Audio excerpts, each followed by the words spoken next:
The top 10 most expensive art pieces this year, it was a crazy $781 million. Let's find out who those artists are and what pieces made the list. But first, let's acknowledge how insane this is. And after this video, do me a favor and send yourself down a rabbit hole trying to figure out why. Why do people spend this much money on one piece? Is it for love? Is it for taxes? We can get back into that later. Anyway, this is our news of Mariah. Let's get to it. Let's start from bottom to top. Coming in at number 10 is Cy Twombly's Untitled, which was executed in 2007 and sold for $58.9 million. Let me repeat, this is number 10. Just imagine what the rest of the list is gonna look like, and imagine, better yet, that they expected this piece to sell for more. The highest estimate on this piece was $60 million. Now, a treat would have been to see it surpass that, but it landed right in the middle of the estimate of low of $40 million and the high of 60. Number 9 is Jackson Pollock's Untitled, number 17. It was executed in 1951 and it sold for $61.2 million. Now, because of the rarity here, it went past its high estimate by a great amount. It was estimated to sell between a low of $25 million and just a high of $35 million.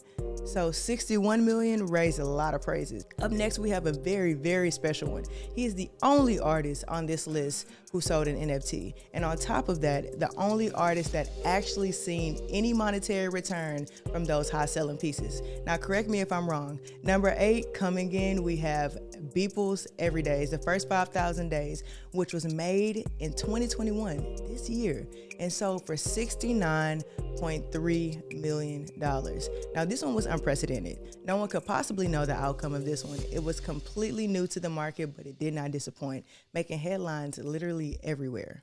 Next, we have number 7, Claude Monet's, a painting from his series Water Lilies. It was made in 1919 and it sold for $70.4 million. That was no surprise there. Coming in at number 6 is a Vincent van Gogh piece. I'm personally not gonna try to butcher the name here with my Texas accent, but you guys can take a stab at it.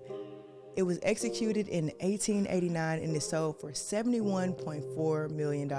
At number 5, we have Alberto Giacometti's Cabanes. It was cast in 1965 and it sold for $78.4 million. This piece was sold from one of the most fascinating single owner collections of the year, from the Maclow's collection, and it was purchased by Justin's son. If you guys have been keeping up with the art news, you should know who Justin's son is. He's the crypto entrepreneur that everyone is talking about in the art world. He's also planning to show his entire collection in the metaverse. If you want to learn more about that, click the card above.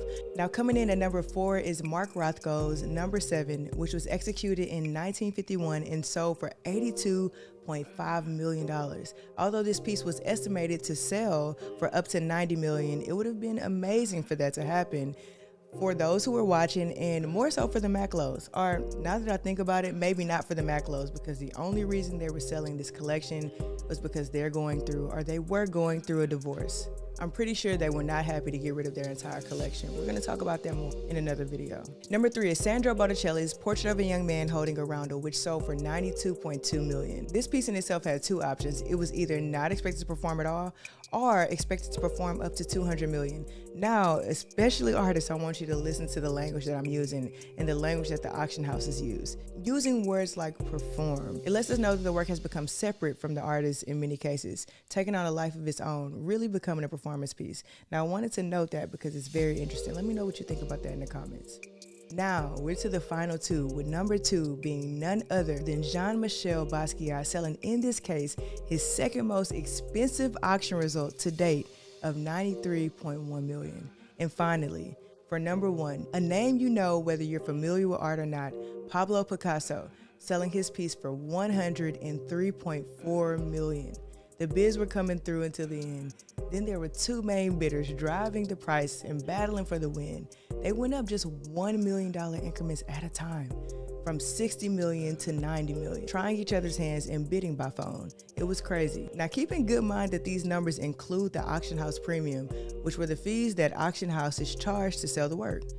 For instance, the Pablo Picasso hammered at 90 million, but at the end of the day, it sold for 103.4 million because of the premiums. Needless to say, these auction houses are making a lot of money. Let's end by recognizing that there are no women on this list. Let's also recognize that only one artist saw a direct monetary return, and this artist used the technology of the non-fungible token. That's all I have for you guys today. Don't forget to press that like button and subscribe if you vibe.